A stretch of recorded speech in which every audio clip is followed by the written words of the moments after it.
দর্শক, যে ছবি একেবারে আপনাদেরকে দেখানোর চেষ্টা করছি, আজ নন্দীগ্রামে নওশাদ সিদ্দিকীর সভায় জনজোয়ার। আপনারা জানেন যে নন্দীগ্রাম রাজ্যের বিরোধী দলনেতা শুভেন্দু অধিকারীর বিধানসভা বলে পরিচিত, সেখানেই কিন্তু আজকে নওশাদ সিদ্দিকী সভা করতে গিয়েছিল। আর নওশাদ সিদ্দিকী যাওয়ার সাথে সাথে একেবারে হাজারে হাজারে মানুষ কিন্তু সেখানে জমায়েত করে। দেখতে পাচ্ছেন একেবারে সভাস্থলে হাজারে হাজারে মানুষ, জাতি ধর্ম বর্ণ নির্বিশেষে প্রত্যেকে আজ এই সভাস্থলে আসে। নওশাদ সিদ্দিকী কী বলে, সেখান থেকে কী বার্তা দেয় শোনার জন্য কিন্তু হাজারে হাজারে মানুষ ভিড় করে। মানুষ যেন নওশাদ সিদ্দিকীর থেকে এক নতুন আলোর দিশা পাচ্ছে। তাই নওশাদ সিদ্দিকী যেখানেই যাচ্ছে, বাংলার এক প্রান্ত থেকে অপর প্রান্ত প্রত্যেকটা প্রান্তেই কিন্তু আমরা দেখছি হাজারে হাজারে মানুষ সেখানে ভিড় করছে। নওশাদ সিদ্দিকী আজ এখান থেকে কি বার্তা দিলেন সেটা আমরা আপনাদেরকে শোনানোর চেষ্টা করব। মানুষ যেন বলতে চাচ্ছে যে নওশাদ সিদ্দিকীর মতো নেতা বাংলার প্রতিটা প্রান্তে প্রান্তে দরকার। দেখতে পাচ্ছেন সরাসরি একেবারে হাজারে হাজারে মানুষ এখানে আজ ভিড় করেছে এবং নওশাদ সিদ্দিকী এখান থেকে কি বার্তা দিলেন, কি বলার চেষ্টা করলেন সেটা আপনাদেরকে সরাসরি শোনানোর চেষ্টা করব। এবং আমাদের চ্যানেলে আপনারা নতুন হলে চ্যানেলটি সাবস্ক্রাইব করুন, ফেসবুক পেজে দেখলে পেজটি ফলো করবেন, ভিডিওটি প্রচুর পরিমাণে শেয়ার করবেন, প্রত্যেকের কাছে যেন ভিডিওটা পৌঁছে যায়। 2026 নির্বাচন ঘোষণা হতে এখনও কয়েক মাস বাকি, আর তার আগেই নওশাদ সিদ্দিকী যে এলাকায় যখনই যাচ্ছেন একেবারে কিন্তু হাজারে হাজারে মানুষ কিন্তু জমায়েত করছে। তার ব্যতিক্রমী হলো না, একেবারে কিন্তু নন্দীগ্রামের মতো জায়গা, পূর্ব মেদিনীপুরের নন্দীগ্রাম বিধানসভায় আজ নওশাদ সিদ্দিকীর যে সভা ছিল সেখানে কিন্তু হাজার হাজারে মানুষের ঢল নামে। আমি আবারও বলছি, আমরা পুলিশকে না আমরা মন্দিরের ঘন্টার মতো অনেকে ব্যবহার করে। মন্দিরের ঘন্টা দেবে, যে পুজো দেবে সেও বাজায়, আর যে শুধু ঠাকুরকে দেখতে এসছে সেও বাজায়। পুলিশকে আমরা না মন্দিরের ঘন্টা। বিরোধীরাও পুলিশের সমালোচনা করছে, শাসকও পুলিশের সমালোচনা করছে। এটা তাদেরকে একটু বাঁচার জায়গা দিতে হবে ভাই।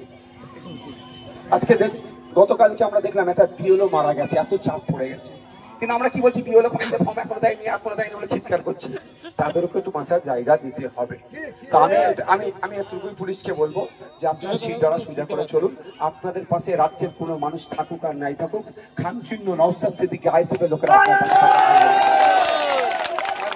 ওপর থেকে চাপ আসে, এই ওপর থেকে প্রোগ্রাম করতে দেওয়া যাবে না। ওরা আইন কানুনের কথা বলবে না, তোমাকে দায়িত্ব দিয়ে দিচ্ছে আটকাও। এরা পড়াশোনা করে চাকরি পেয়েছে, তৃণমূলের আমলে চাকরি পাওয়া এরা নয়। খোঁজ নিয়ে দেখুন, যারা ওসিআইসি যারা আছে, ডিএসপি যারা আছে, সিআই যারা আছে, সব তারা বামেদের আমলে করেছে, পড়াশোনা করে যোগ্যতার ভিত্তিতে তারা চাকরি পেয়েছে। দেখবেন অনেক সময় তারা লজ্জিত হয়ে যায়। বলুন, এই 14 বছরে নন্দীগ্রামে একটা নতুন স্কুল তৈরি হয়েছে। আজ ওদের শেখ রেজাউল কবিরের নামে একটা তো স্কুল তৈরি করতে পারতো। বছর আসলে তার ছবিতে মালা দেওয়ার জন্য হুড়োহুড়ি লেগে যায়। শুভেন্দু বাবুরা আগে দেবে না মমতা ব্যানার্জি দলের আগে দেবে, কিন্তু দুজনের কেউই একটা। 14 বছর চলে গেল, আদিত্য বেরার নামে একটা স্কুল করেছে। আপনারা বলবেন কেউ করেছে? উল্টে স্কুলগুলো বন্ধ হয়ে যাচ্ছে। যেখানে আদিত্য বেরার পরিবারের ছেলেরা পড়াশোনা করবে, যেখানে আপনার শেখ সেলিমের পরিবারের ছেলেরা পড়াশোনা করবে, সেই স্কুলগুলোকে ধ্বংস করে দিয়েছে এই 14 বছরে মমতা ব্যানার্জি। শুধু আপনার এই নন্দীগ্রাম নয়, সারা পশ্চিম বাংলাতে 2012 থেকে 2024 এই সমকালের মধ্যে প্রায় 25,000 প্রাইমারি স্কুল বন্ধ করে দিয়েছে। যেই প্রাইমারি স্কুলগুলোতে ওই আদিত্য বেরার মতো গরিবের পরিবারের ছেলেরা পড়াশোনা করত, শেখ রেজাউল কবিরের পরিবারের গরিব ছেলেরা পড়াশোনা করত, এই মমতা ব্যানার্জি দায়িত্ব নিয়ে শুভেন্দু অধিকারী 2020 সাল পর্যন্ত 20 না 21 ছাড়লো দল ভাই, ওই 20 বা 21 ধরছি আমি, দায়িত্ব নিয়ে এরা স্কুলগুলোকে বন্ধ করেছে।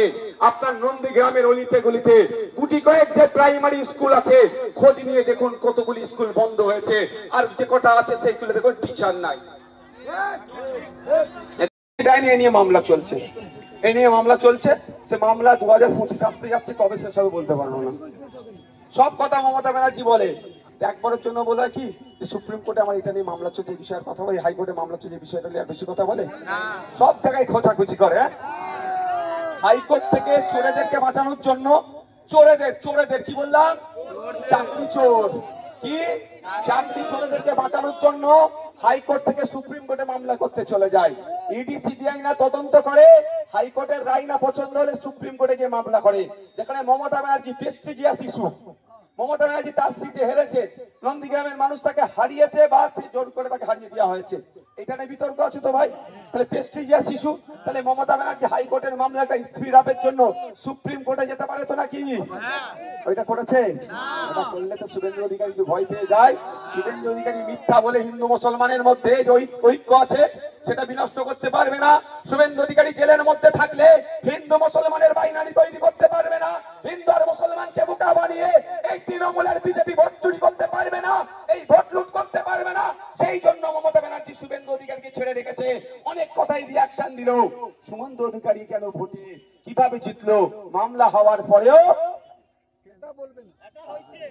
একটা মামলা করতে হয়, করবে, কারণ মিডিয়াতে একটা দেখাচ্ছিল অমুক 5,000 ভোটে জিতে গিয়েছিল, তারপরে আবার মিডিয়াতে দেখলাম 1800 ভোটে হেরে গেছে, আপনি আমি ধরে ফেলবো, সেই জন্য একটা মামলা নাম কষ্টে করতে হয়, করেছে। হয়তো এটা বলেছে শুভেন্দু তুই যেন রাগ করিস না, আমাদের করতে আমি করে দিচ্ছি।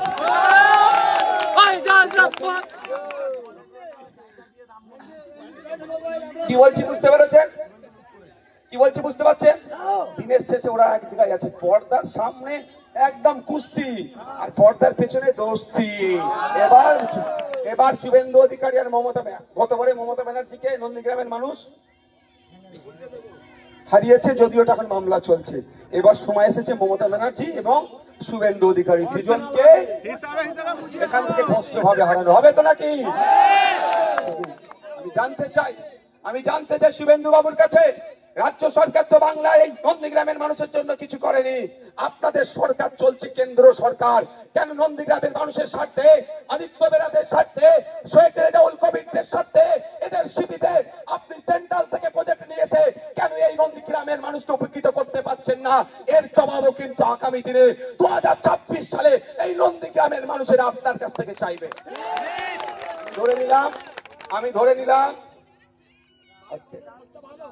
আমি ধরে নিলাম রাজ্য সরকার করতে দিচ্ছে না শুভেন্দু অধিকারী, মেনে নিচ্ছি। শুভেন্দু অধিকারী তো আর একটা সরকার চলছে, কি সরকার? কেন্দ্র সরকার। তাহলে কেন্দ্রের প্রজেক্ট নিয়ে এসেছে, এনেছে। ওরাও চাই নন্দীগ্রামের কি হিন্দু কি মুসলমান এই দুরবস্থার মধ্যে থাকুক। 14 বছর কোনো পরিবর্তন হয়নি নন্দীগ্রামের, বরঞ্চ নন্দীগ্রাম আরো পিছিয়ে যাচ্ছে, শুধু হিংসা হচ্ছে। নন্দীগ্রামের মানুষ আজকে আতঙ্কিত হয়ে আছে। তাই বন্ধুগণ, আমাদের সময় এসেছে, 2026 সাল আসছে, আমাদের বুঝিয়ে দিতে হবে। একদিকে আমরা শুভেন্দু অধিকারীর বিজেপি দলকে বুঝাবো, অপরদিকে আমরা মমতা ব্যানার্জির তৃণমূলকে বুঝিয়ে দেব নন্দীগ্রামের মাটি বিপ্লবের মাটি, সর্বোপরি মেদিনীপুরের মাটি বিপ্লবের মাটি। এই বিপ্লবের মাটি থেকে হাজার হাজার যোদ্ধারা দেশের জন্য আত্মবলিদান দিয়েছে। সেই মাটিকে আমরা মাটির সম্মানার্থে মাটির গুরুত্বকে আমরাও বুঝিয়ে দেব। কোন সাম্প্রদায়িক শক্তি এই মাটিতে টানা বাঁধতে দেব না, এবং যে ভণ্ড তার যে প্রতিশ্রুতি দিয়ে মানুষকে ভুল বুঝিয়েছে সেই শক্তিকেও আমরা এই মাটিতে হবে তো নাকি ভাই? চান সিস্টেমকে চেঞ্জ করতে পারে, তাহলে এইগুলো বন্ধ হয়ে যাবে। এদেরকে কন্ট্রোল কে করছে? পুলিশের ওপরে কি আছে? পুলিশ মন্ত্রী কি আপনার ভোটে নির্বাচিত হয়েছে?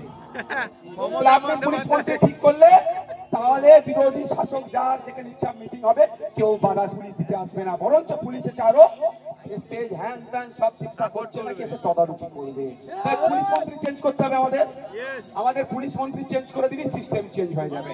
আপনি বলছেন স্কুল বন্ধ হয়ে যাচ্ছে, আমিও বলছি স্কুল বন্ধ হয়ে যাচ্ছে। স্কুলের মন্ত্রীটা কে? শিক্ষামন্ত্রীকে।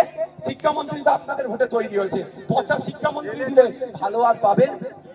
তাহলে ভালো শিক্ষামন্ত্রী দেন, স্কুলের কথা ভাববে। প্রাইমারি স্কুলগুলোকে আমি দাবি রেখেছিলাম বিধানসভাতে, ডিজিটালকরণ করতে হবে। ক্লাস 1 থেকে প্রাইমারি স্কুলের বাচ্চাদেরকে, সরকারি প্রাইমারি স্কুলের বাচ্চাদের হাতে কম্পিউটার তুলে দিতে হবে। আমার তাকে সাড়া দেয়নি, কিন্তু দাবিটা আমি কি ভুল করেছি? আপনারা যে সব বেসরকারি প্রাইমারি স্কুলগুলো আছে দেখুন, খোঁজ নিয়ে দেখুন, ক্লাস 1-2 এর বাচ্চারা কম্পিউটার শিখছে বেসরকারিতে, যেখানে আপনার আমার ছেলেরা পড়াবার সামর্থ্য নাই। তাহলে আমরা দাবি কি সরকারি স্কুলে প্রাইমারি স্তর থেকে কম্পিউটার চালাতে হবে। যে চাষ করে, যে কৃষক, যে ডেলিভার, যে দিন আনে দিন খায়, তার ছেলেটাও যাতে ক্লাস 1 থেকে কম্পিউটার এডুকেশন পায়, তার আমি দাবি করেছিলাম, কিন্তু আমার দাবিতে সাড়া দেয়নি। যদি আপনারা আগামী 2026 সালে ঠিক আপনাদের মনের মতো শিক্ষামন্ত্রী তৈরি করতে চান, তাহলে প্রাইমারি স্কুলের ক্লাস 1 থেকে কম্পিউটার পাবেন। কি বলছি বুঝতে পারছেন? আপনাদের হাতে সব চাবিকল, আপনাদের হাতে সব চাবিকাঠি আছে। তোমার পিছনে টাকা বলা হচ্ছে নাকি? ওভার অ্যাক্টিং একদম আমার সামনে করবে না। কি বলছি বুঝতে পেরেছেন? আপনাদের হাতে চাবিকাঠি। মমতা ব্যানার্জি মুখ্যমন্ত্রীর চেয়ারে বসে আছে আপনাদের জন্য। মোদী, নরেন্দ্র দামোদর দাস মোদী প্রধানমন্ত্রীদের চেয়ারে বসে আছে আপনাদের জন্য, ভোটারদের জন্য। তো আপনারা ভাবুন, এসআইআর পিরিয়ড চলছে, আপনি আমি অনেকে নাকি আতঙ্ক। আমি আতঙ্ক না, আমি মোটেও আতঙ্ক না। অনেকে আতঙ্কের পরিবেশ ছড়ানো হচ্ছে। ভাবতে পেরেছেন? আপনার ভোট নিয়ে মুখ্যমন্ত্রী হলো, আপনার ভোট নিয়ে প্রধানমন্ত্রী হলো। নির্বাচন কমিশন বলছে নাকি মুখ্যমন্ত্রীকে গণনা ফর্ম ফিল করতে লাগবে না, প্রধানমন্ত্রীকে লাগবে না। ভাবতে পেরেছেন? যার ভোট নিয়ে মুখ্যমন্ত্রী হলো, যাদের ভোট নিয়ে মুখ্যমন্ত্রী হলো, তাদেরকে কাগজ দেখাতে বলছে। আর যে মুখ্যমন্ত্রী হয়ে বসে থাকলো বলছে তাকে কাগজ দেখাতে লাগবে। সিস্টেমটা কি ভাই? কিন্তু আমি মনে করি আগে মুখ্যমন্ত্রী প্রধানমন্ত্রী কাগজ দেখাক, তারপরে আমরা কাগজ দেখাবো। কিন্তু সিস্টেমে আপনারা, আমি ঢুকতে পারিনি এখনো, সবে মাত্র একটা ঢুকেছি। আগামী দিনে 50খানা সিস্টেমে যদি ঢুকিয়ে দেন, আগে ভিআইপি ট্রিটমেন্ট পাবলিকের হবে, ভোটারদের হবে, তারপরে ভিআইপি ট্রিটমেন্ট দেবে নেতা কেতা যা আছে তারা। আমি আপনাকে আজকে